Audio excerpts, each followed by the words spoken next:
Thank you for coming to my channel, Compass Starlight.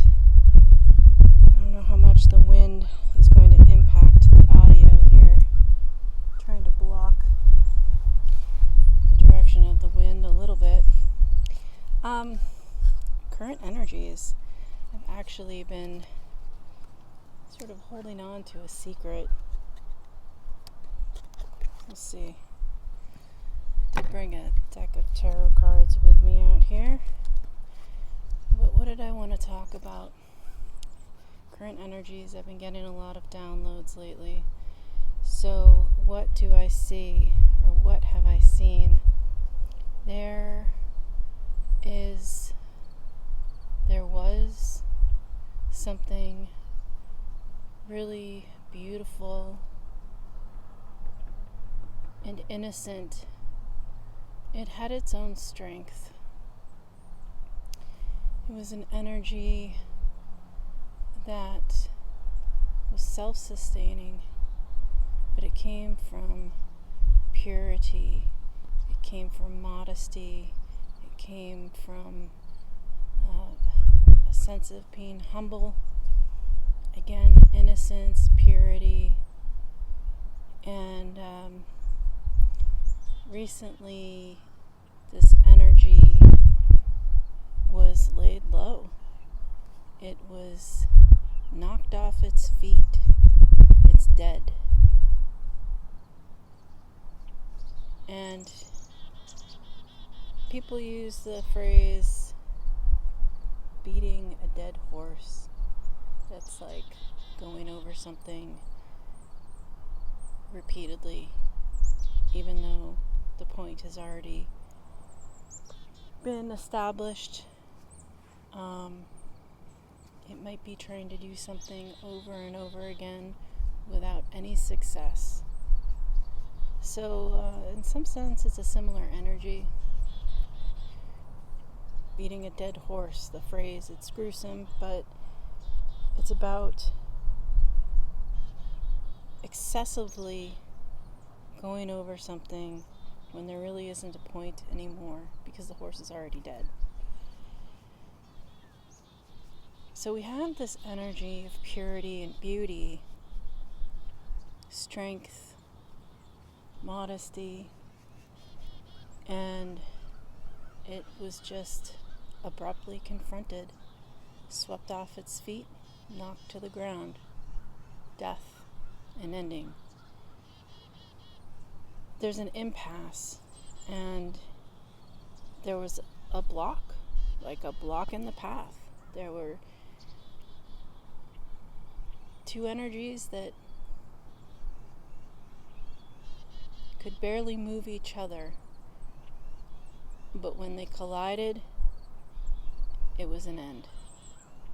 And the other energy would be something without awareness. It would be something, an energy of fast movement forward at one's own expense. A lack of observation, a lack of consideration, a lack of clarity. And this energy just moved forward, and there's a block between the two energies. They're very opposing energies. And one of them overpowered the other. So, you can kind of think of it like an animal of great stature being struck by a car. What next? It's dead. You bury it, put it in a ditch. This is something, this purity, this strength, this humble, kind, gentle energy marks the death of it, marks the end of something. And you really do have to bury it. You have to put it to bed, figuratively. You have to bury it, also figuratively. You have to acknowledge something that was sweet, gentle, innocent, that it existed, and that it confronted this other energy, and it got knocked to the ground. There's an ending, and you need to put it behind you. Additionally, there maybe not in conjunction with, but completely separate, there is another energy that is also bright, pure, intuitive, very strong and intelligent, quick-witted, fast-moving in a sense that, like, somebody who's quick-witted can be quick on their feet. This is somebody or an energy that is very adaptable to changing circumstances. This is a precious energy, and you may come across a message. A message may come to you, or a person may come to you with a message. And this other energy coming in with the message, or the energy of the message, is a trick. It is, let's see. I'm trying to think of what you might see in nature. Like a bird that pretends it has a broken wing so that you feed it. That sort of thing. I don't know, I feel like sometimes dogs have certain maneuvers to get a treat. Like a limpy paw, right? Oh, what's the matter? And you end up giving this entity attention. So whatever this energy is, it's something that's seeking attention. It's seeking to, it's self-serving. It's a trick, and it's meant to get your attention. And it may do so, but be cautious, because it would come at the cost of the other bright, vibrant, enthusiastic energy. And again, this says to me that you have to stay focused on that vibrant energy, on that pure, intelligent, quick-witted energy. Focus your attention where it matters, and don't be distracted by the wounded bird, the trickery, because you could end up losing the advantages or the benefits or the abundance associated with that intelligent, enthusiastic, strong, quick-witted energy. You need to embody that. You need to recognize it wherever it is in your life and focus your attention on that. If you can be that, so be it. And I would guess that the sort of wounded bird energy would come from an acquaintance, somebody that you know. It could be a lover, a past lover. It could be a child. It could be a parent. It is less likely, it could be many things. It could be a coworker, but it is less likely to come in the form of a job offer and then be a trick. Or it's less likely to come in as an opportunity for housing and then be a trick. That's not the energy. It is more so someone who knows you, an individual, and less likely a larger entity like an organization or a company or an employer or a school. It's more so someone that knows you well enough to attempt to tap into your triggers, your hot spots, your weaknesses. But remember to focus on that adaptable, quick-witted, strong energy, the intelligence. Use your experience not to fall into the trap. Because there is something else that's out there. There's something else that's coming in. And this is sort of the secret I've been holding. That night that I recorded the skunks, I was very much surprised by the second skunk approaching the first one I had been filming. It was an awesome surprise for me. I love skunks. Definitely took me by surprise. It walked right by me. That same night, and I was talking about the importance of that connection, it being a symbolism of kinship, soul tribe, connection, true heartfelt connection. So that same night, though, when I finished recording, I found a large white feather, and I found a second large white feather. And these feathers are symbolic. For one thing, there are two of them. Two of Cups energy has been prominent in readings. The two skunks. There is this indication of partnership, of joining and collaboration with someone who gets you, with someone with whom you can connect easily. Again, kindred spirits. And the feathers specifically pertained to prophecy that I had made reference to in the video prior to that. The message with the feather, 20 months ago, a large white feather would indicate the coming of a new connection. Highly likely that it is a connection with a new lover, a new love interest, someone who can match with you, someone who can balance with you coming into your life. And for the past 20 months, I have been very aware of feathers. I have found small white feathers. I have found feathers of various sizes from all sorts of different birds. And where I have been living, there are quite a few seagulls. They do have white feathers. It's possible the white feathers came from seagulls. But honestly, all the other feathers that have been large I've found in the past 20 months were clearly seagull feathers with gray on them. They were not that white feather. Not once have I found a white feather, let alone two. Sometimes there is this sense of kismet, timing. For example, in that profile picture on my page here, I'm wearing earrings that are made of rabbit tails, bunny tails. Never in my life have I found a tail of a rabbit.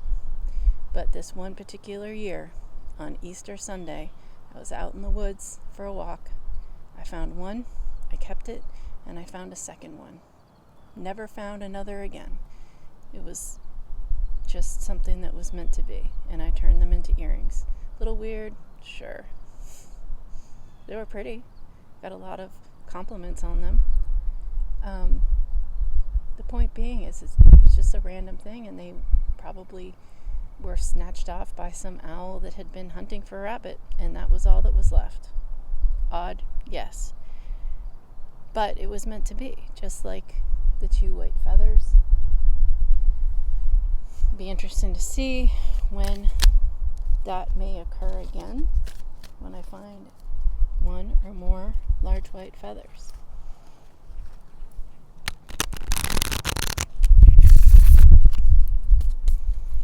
So, I'm interested to know if any of you connect with any of these energies. Finding something innocent, ending, put to rest. We have Justice and the Strength card. I'll hold those up in just a moment. Or, if you find that there's just some relationship that you've had to end, whether it's a relationship with your landlord, whether it's a relationship with your employer, like something just does not serve you anymore. It's time. It's time to draw the line. It's time to bury the discord and not allow it into your life anymore. It's over. Done. The Two of Cups. Yeah, exactly. Should I draw more? I don't know. Let's look at these cards.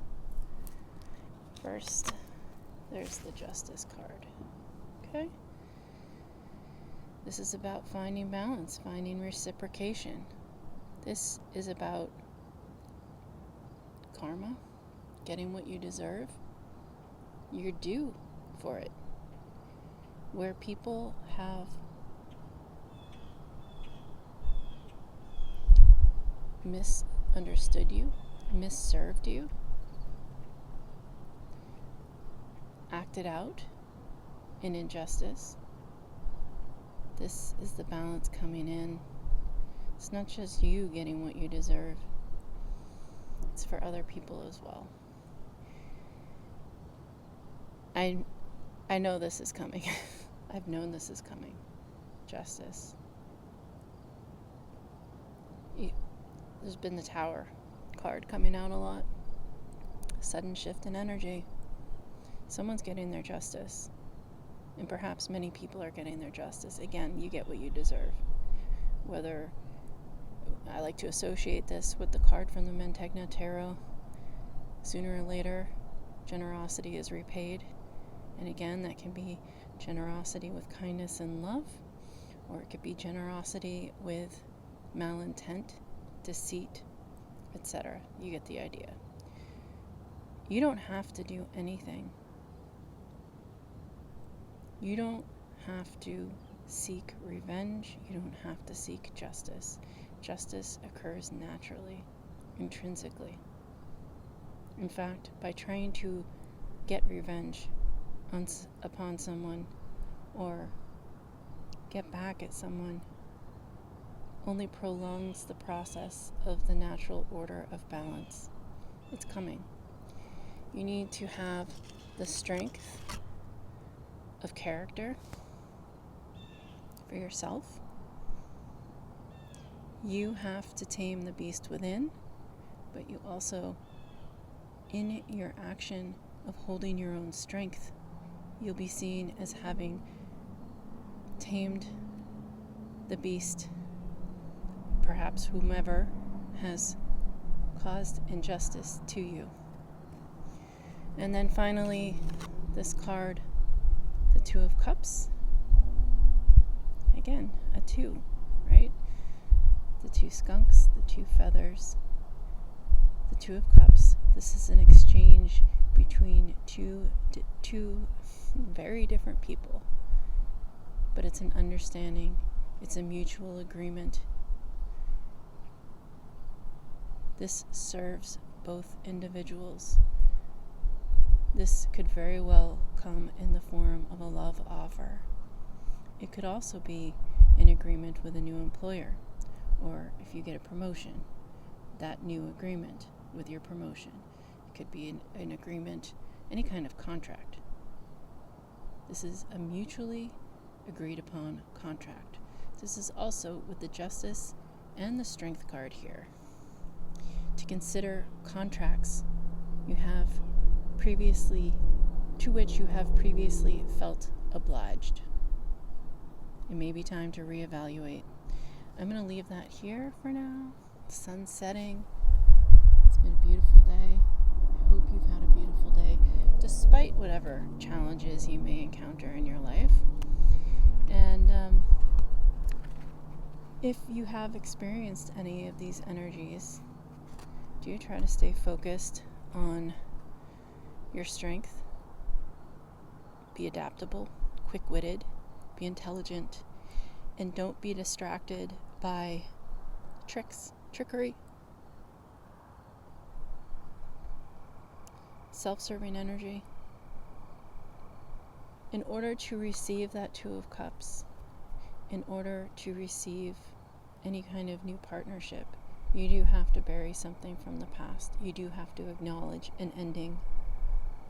And this is also to say that with that Two of Cups, exchanging the cups, there are contents in those cups.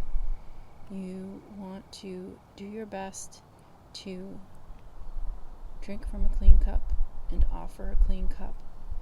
That means that you have to have done the work on yourself to resolve whatever energies have been toxic to you, or whatever energies you have engaged in that are toxic. Do your healing. Do the work. Make sure that what you're offering is worth someone else's time, worth someone else's energy. Are you worthy? Are you worthy of someone else's affection?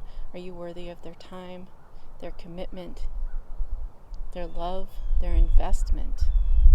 And make sure that whomever is offering their cup to you is also worth your time, your investment, your love, and your affection. That's the message for the week ahead. Thank you for coming to Compass Starlight.